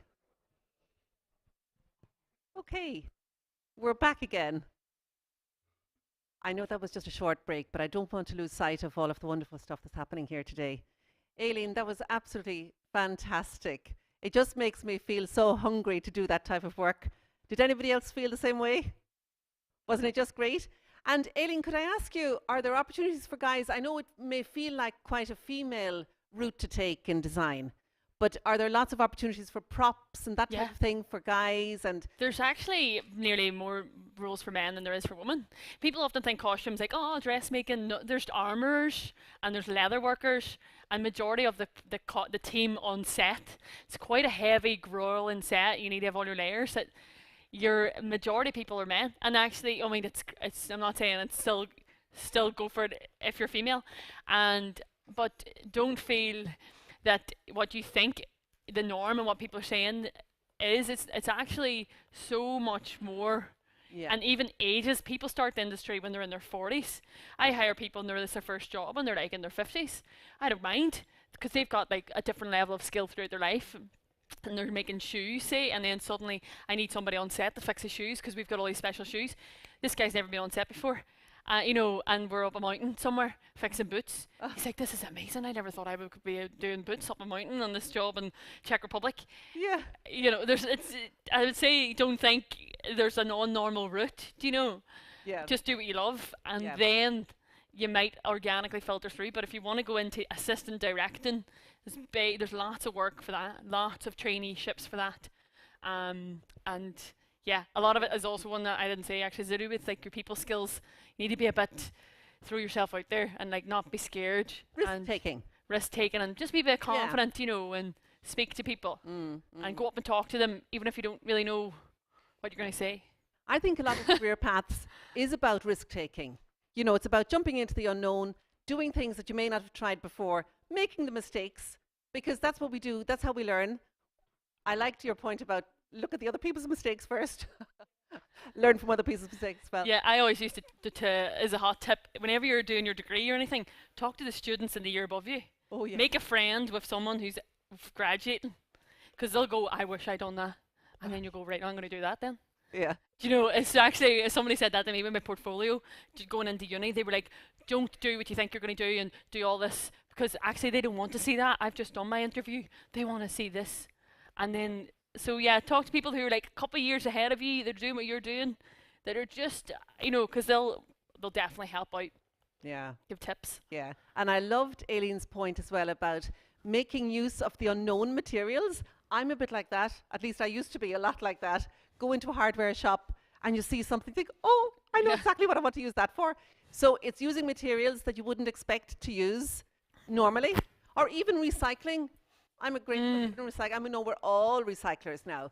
But, you know, you find things, you create costumes, you can come up with new ideas or props or whatever it might be. And I suspect on films as well, Aileen, there would be a lot of heavy duty work. So, you know, again, it's going back to, and I'm not trying to be gender specific on this, but I'm just imagining that if there are people who think it's all the subtlety of the delicacy of fabrics and so on, there's probably lots of heavy duty lifting as well. And yeah, it's actually, one thing I didn't say is people think it's the most unglamorous job. Yeah. Like you're carrying 40 pairs of wet boots that were in the water and you need to dry them for tomorrow morning, 5 a.m. And you're thinking, wow, I am living the dream. But actually, it is good fun because then you get them done and it's all hooray. But there's different types, you know, and it's about the type of person that you are. And if you're quite a delicate person and you like intricate details, there's definitely work for that. But if you're like a bit more sort of teamwork and getting out there, getting sort of down and dirty, literally in the muck, then there's also plenty of work out there for you. Very good. Yeah. And I liked Aileen's point also about not identifying your career path too soon, because even those of you who are still, you know, probably considering what your long-term plans will be in a career, even when you get to college, even when you get to art college, if you were even determining that amount, you could still find yourself on a different path. You know, I went into visual communications, was my first choice. And that was because I really liked illustration and I loved anything to do with image making and motion and image, and I found myself doing some animation, and before I knew it, I was actually in the animation industry. But that was never my intention.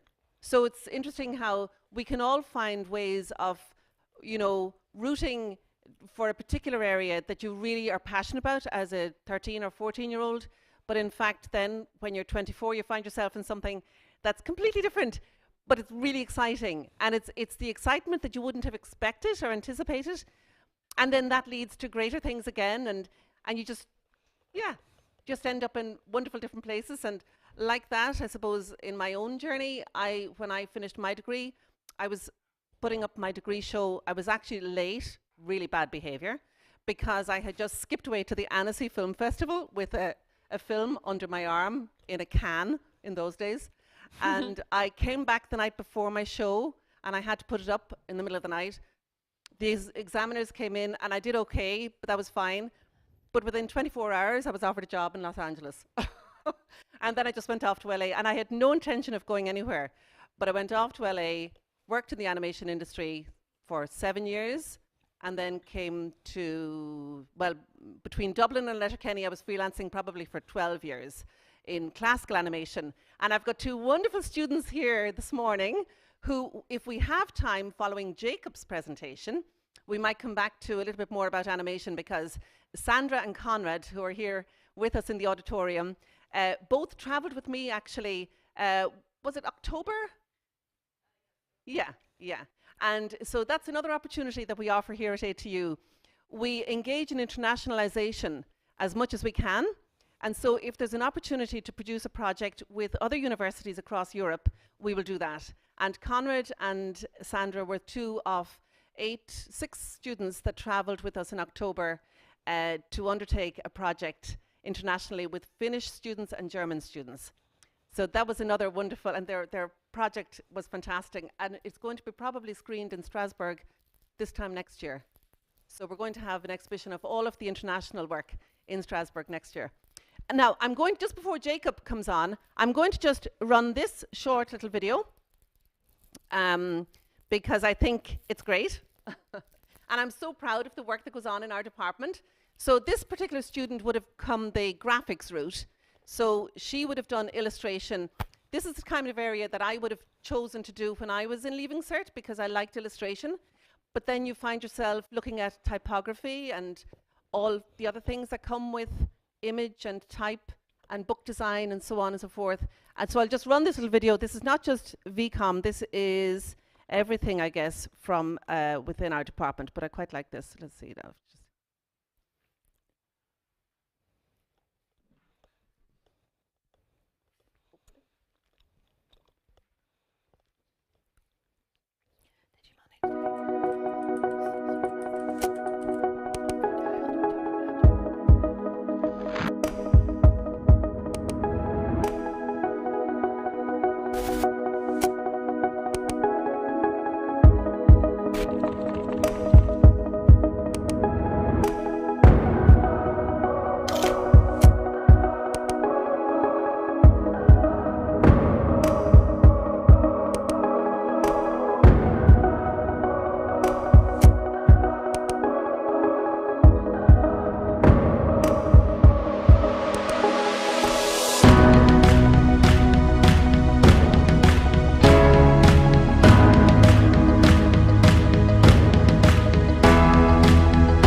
Give you a little flavor of a cross-section of the work that goes on. And you'll see we had a green screen there.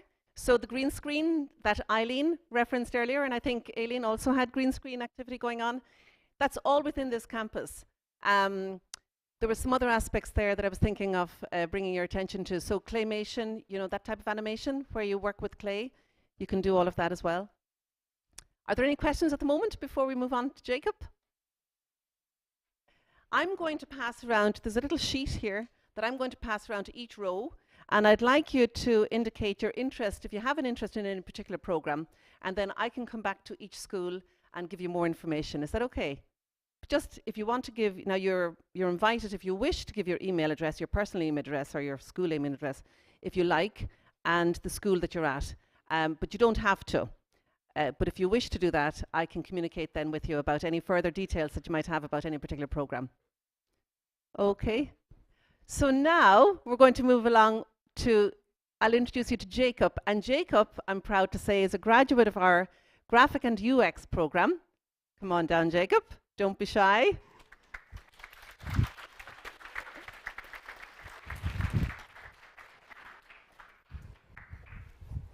have to go back to, can you find, you might have to just go back.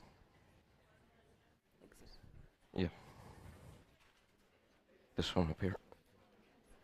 You find it? Yeah, just the top there. Ooh. So Jacob only graduated last year, and already he's in a very good job in Dublin with a company called Hen's Teeth. Good name, isn't it? And Jacob is working along with another graduate of ours from, how long ago would Noel have graduated? Yeah, that's perfect. Thank you. Cheers. Thanks. 2010, so we're talking about 12, 13 years ago. Yeah. So Noel Feeney, Jacob's boss, Yeah. is also a graduate of ours. And he runs a fantastic company in Dublin called Hen's Teeth, and they produce all sorts of image and graphic design. So I'll pass you over now. I think you're mic'd up anyway, so I'll leave you to it. Thank you. Hi, how's it going? My name is Jacob. You said I'm from Mayo, and I'm a recent graduate of ATU. Just graduated there last November, and yeah, I'm currently working for Hen's Teeth in Dublin. So yeah, I'll get into it. So I'll just give you a little bit about like my background and just a rundown of who Hen's Teeth are. So how did I become interested in graphic design?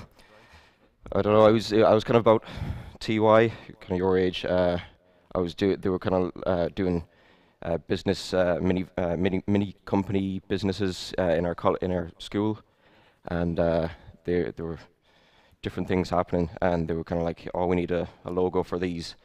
I'd done some drawings from before, so they were kind of like looking at me to see if I would do any, and I kind of did a few of them, and I just kind of spiraled from there.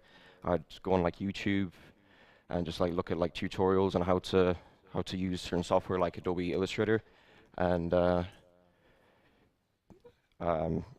I'd learn other stuff. I kind of got interested in web design for a while, and I was interested in like different like illustration and kind of all encompassing, and then I'd pick different things that I'd kind of like spiral off and do that, and then as it kind of progressed, then I was thinking, what would I want to do for college? So I was looking around. Graphic design was kind of my first choice for a while. I was looking at film as well. I was looking at different things, and I ended up coming here to LYT or ATU. Yeah, so I learned about graphic design from like tutorials on YouTube. From I did like small courses on like Skillshare and stuff, you know, and then eventually came here and learned way more. And yeah, what sort of experience do I have? So I've kind of been just doing freelance for a long time. When I was in school, I'd do some logos for some people and I'd get the odd like 20 quid. And throughout college as well, I just do freelance, and you know, it wasn't really taken off for me. It wasn't something that I was really passionate about. In school as well, when I was doing TY, I did work experience in design studio near where I live, and that went brilliantly. I learned loads. That was the first time I ever used sort of some software like Adobe Illustrator and Photoshop and that kind of stuff. And then I went back a year later because in fifth year we did another round of work experience. So I just wanted to go back and do it again. And then then eventually came to Hen's Teeth. So who are Hen's Teeth? So they're a bit of everything, really. They're a cafe, a diner, a hi-fi lounge, a studio, and a gallery as well in Dublin, in Black Pits in Dublin A's. And they run a load of different events. They do like dinners every night. They're just kind of a cafe during the day. They do like the events like exhibitions, and they do like with the hi-fi lounge. They do a lot of music, DJ sets every weekend, and yeah, they're kind of just. It's hard to really like explain what they are. 'Cause every time someone asks, "Oh, who do you work for?" I don't know how to sort of frame it, because like, "Oh, you work for a cafe?" Well, no, I work for a studio, but they're a cafe as well. You know, it's kind of it's hard to explain. But with the studio, especially, they take on clients. So we've worked with like Guinness, we've worked with Roe & Co. A lot of like drinks companies, because they're all sort of under the same umbrella company. And yeah, Hen's Teeth is an independent contemporary cultural brand based in Dublin 8. Here's just a few pictures, some of the food there, and the hi-fi lounge as well. So they have like their own setup of like DJ decks, and yeah, it's a really nice place to like just chill as well. Like I'd go up. I work remotely from Mayo, but I go up the odd time, and it's just nice to like chill. They have like couches and stuff. I could just like work, and everyone there as well. They're all like super chill. There's no like I've never felt like a bit of stress about anything. So or any sort of intimidation or anything from anyone. It's been a really nice place to work for. I'll just show you a few projects that Hen's Teeth have done in the past couple of years. So one of the biggest ones they've done is with Honey Dijon and Marina Esmeralda. Black Girl Magic, it was called. It was a exhibition that they collaboration between the artists Marina and Honey Dijon. If you don't know Honey Dijon, she's an American DJ. She's kind of she's up there with some of the best. So I think it was a really cool thing for Hen's Teeth, and they're all big fans of her as well. So it was nice to get that in. This was a bit before my time as well, so I didn't work on this, but that's her there. So the whole thing was they were doing neon signs like the one there, and they were doing it in London in Dover Street Market, and the whole thing was to celebrate black singers and musicians. So there'll be like Diana Ross, there'll be Chaka Khan, there'd be, who else now? I can't remember exactly, but Chaka Khan. Just a few of them there. And then they do prints as well, like giclée, so it'd be like archive quality, which is like kind of like the top quality sort of prints that they'd sell to everyone else, to whoever wants them. And they just had like a whole sort of event around this, where like it was kind of like a celebration. People were like, you know, just drinking, meeting other people, just have a good time. I'll show you a little video, just a promo video.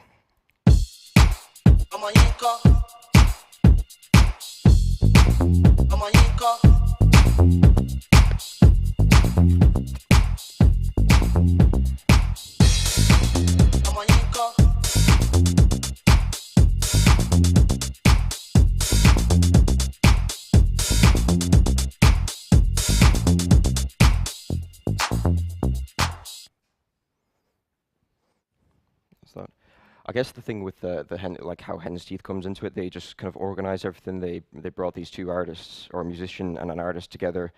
They just organized the day, the event, the exhibition in London, And they'd also, after that exhibition in London, the prints and all the neon signs came back to Dublin, and then they had like their own sort of exhibition there for a month. So yeah, they just big into the organisation, bringing people together. The next one I'm talking about is Kathy Burke. If you don't know Kathy Burke, she's incredible illustrator. She's one of my favourites. Someone I really look up to. She's from Dublin. She's worked on like a lot of like children's books, and she's worked with massive companies as well. Like I think she's worked with Jameson and a few others. But she did this one with Hen's Teeth called The Snug, and basically what it was just she made a pub and put it in the middle of Hen's Teeth, and like Hen's Teeth isn't big, so it was kind of it was hard to figure out, I guess. But she do like all the prints, like you can see some of them in the back there. She just do like small like knickknacks and different things that you usually find in a pub, and she do it in her own style. And like even the seats, like she did the trim of the seats and or the print on the seats, and the prints there. She did some Hurleys. She'd paint over them and do it in her own style. And they had just had a big event. You know, they'd this was during COVID as well, I think it was. So it was like 2021, I think, and it was kind of I think it was just between lockdowns, so things had kind of opened up a little bit. So they had some leniency with like bringing people in, and they got a Guinness tap, because the Guinness storehouse is quite close to Hen's Teeth. It's only a stone's throw away really, and they got that in just to kind of make it feel more like a pub. And yeah, I've said she's brilliant. Big fan of her. And she did some Guinness. Yeah, she has one there. She did Guinness glasses, but like with her own thing. It says "gorgeous" on it instead, with like a smiley face. And then these kind of things were like sold through Hen's Teeth, like merch and different things. The prints were sold through Hen's Teeth, and it was just kind of a big promotion for selling different things and bringing people together again and having a good time. I have another promo here, only 15 seconds.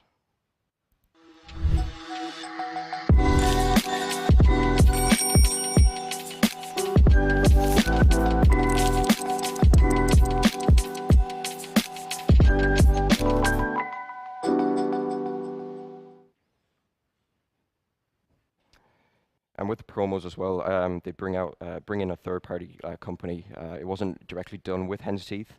So they'd bring in, I can't remember exactly who it was who did this, but they'd work with those people to do these promos. The next one is the unofficial Simpsons Weekender. It's one of the biggest things I've worked on the past year.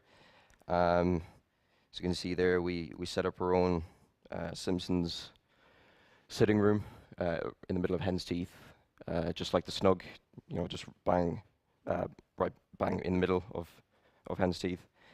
And like the thing, I did a lot of like the graphics for this. So you see like the vinyl there on the wall, the rug on the floor. It was just all vinyl, and the print as well. It was just I had to watch a lot of Simpsons to get some inspiration for this kind of stuff. But we did some merch as well.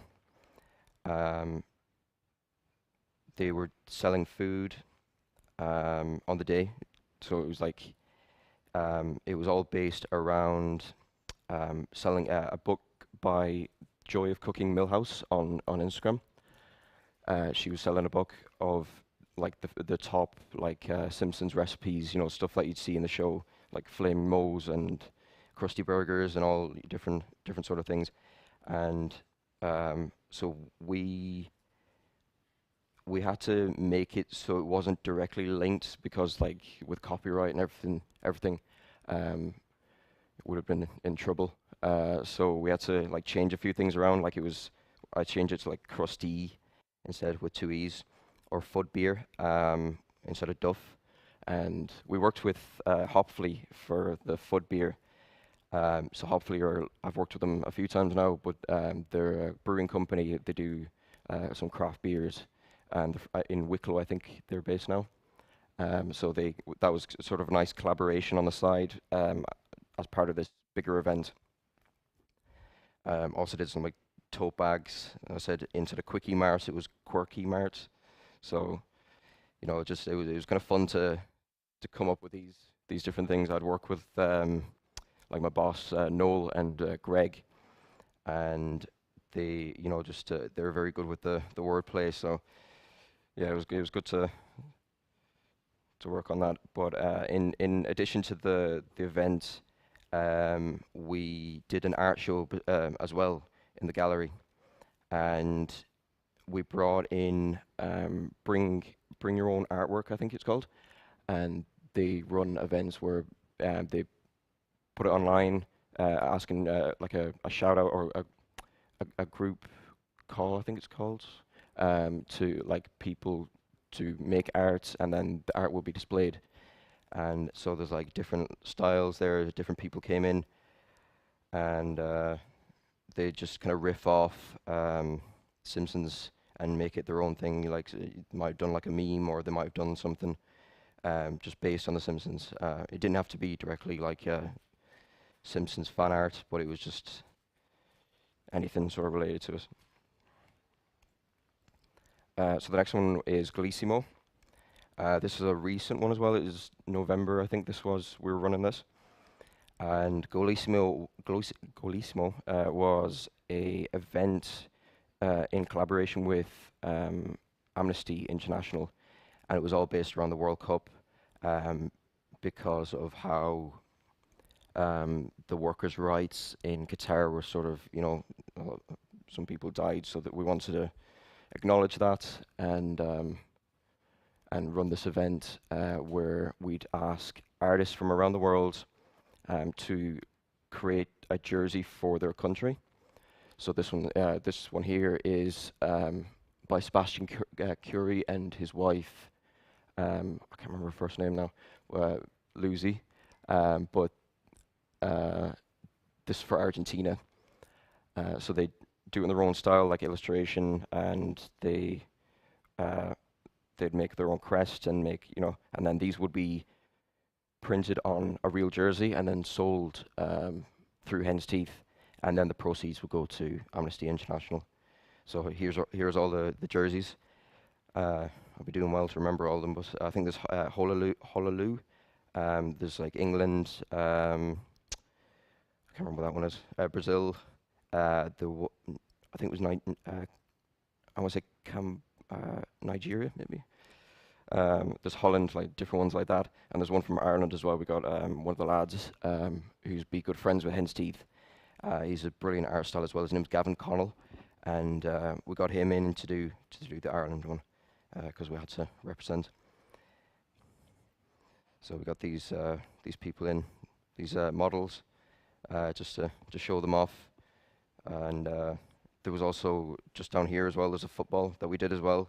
And there's also a scarf made by Yi Weller from Germany.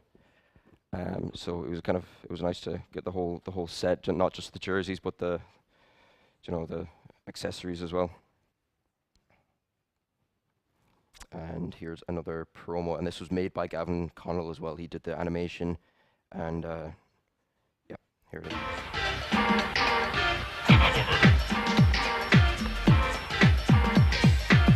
Campionato di calcio italiano.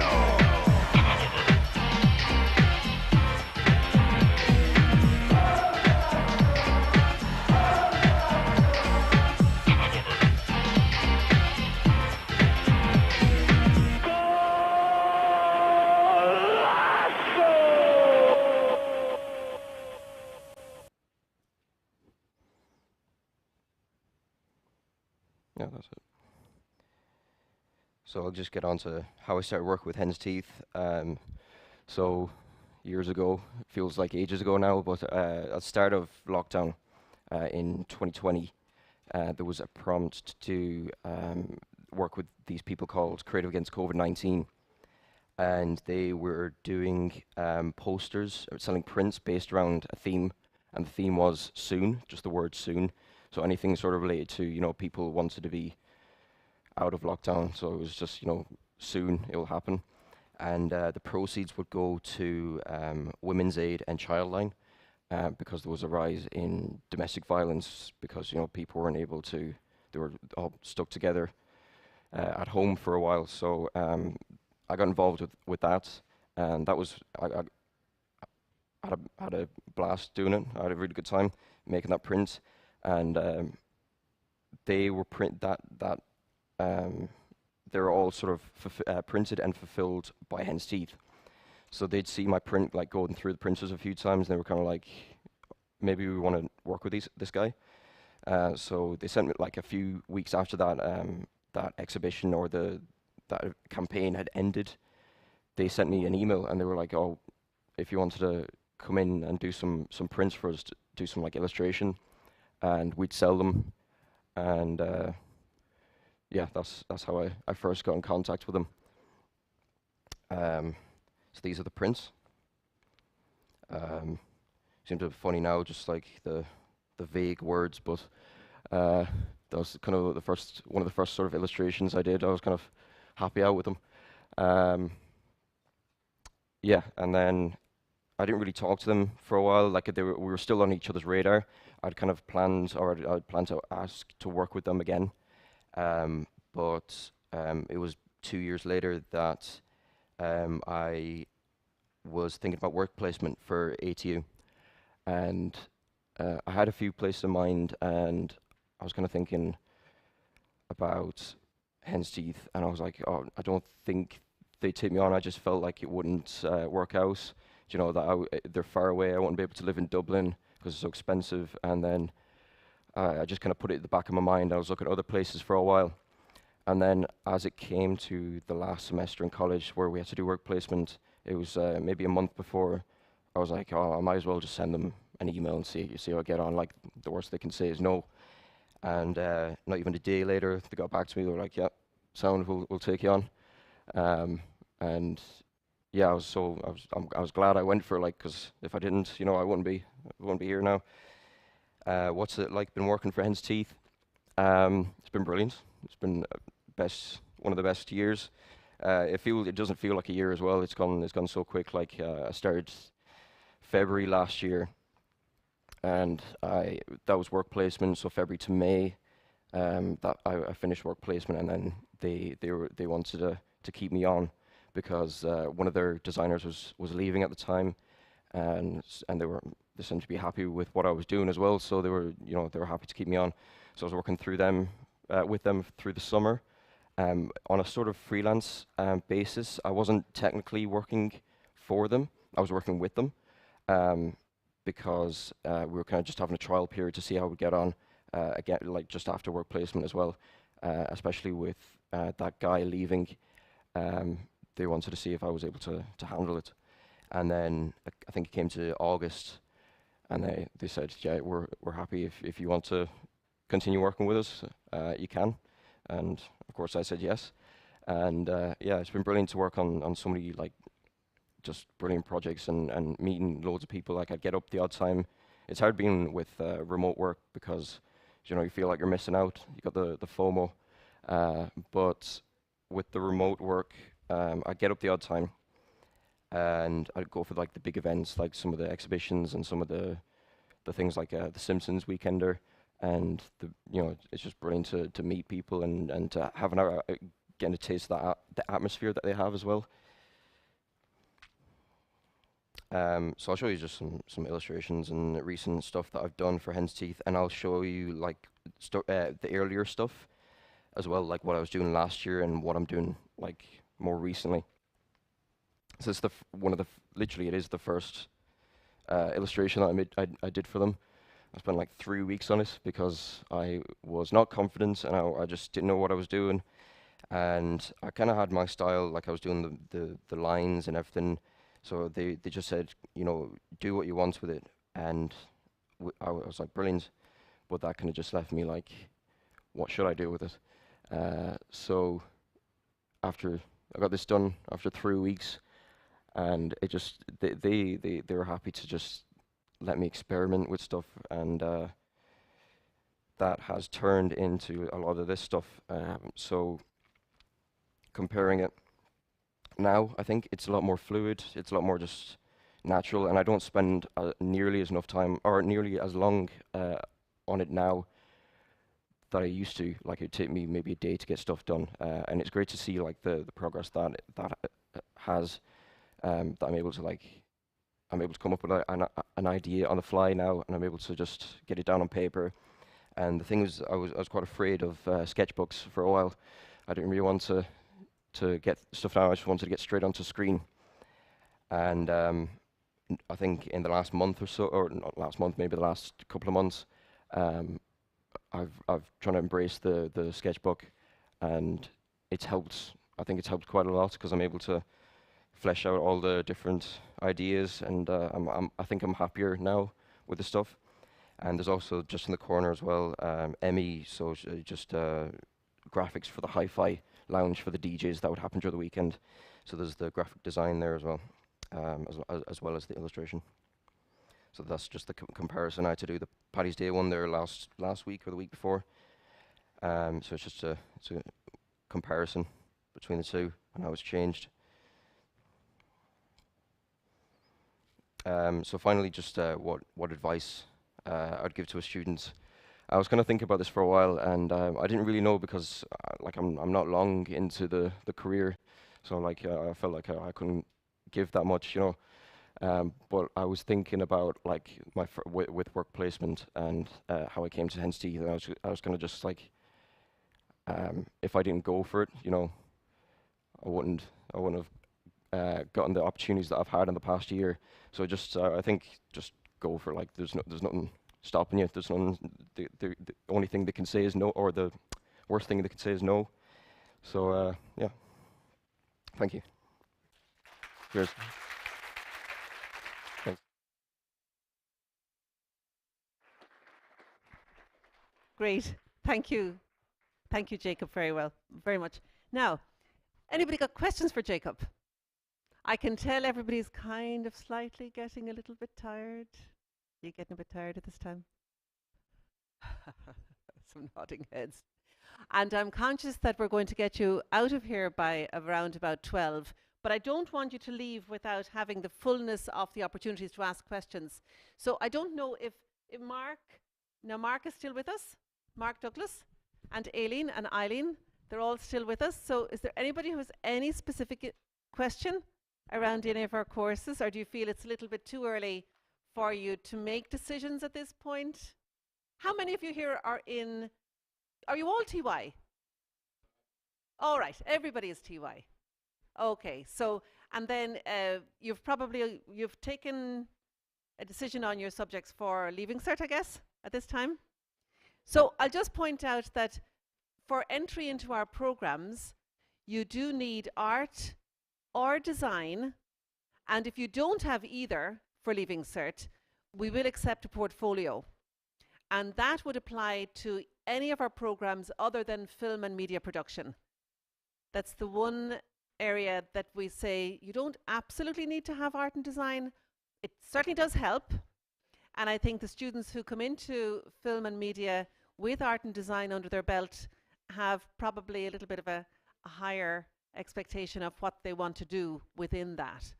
But it's not critical. No questions.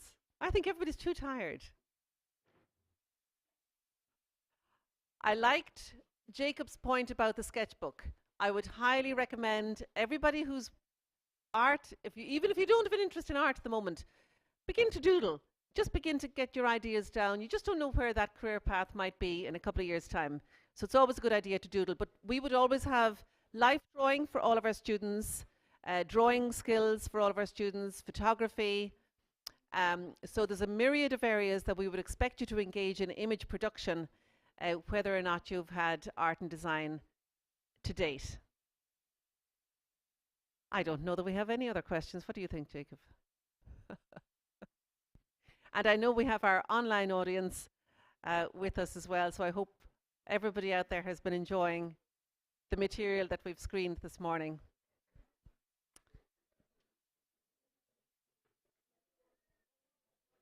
Okay, if that's the case, we'll wrap up, and thank you all very much for coming.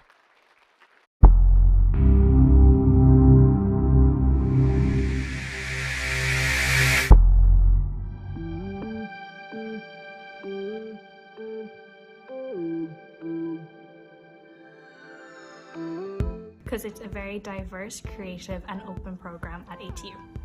I wasn't sure what graphic design was in the first place when I studied it, but now that I'm into it, I actually really love it now because there's so many areas you can go into. You get to study lots of different modules and work with lots of different programs and collaborate with all your peers.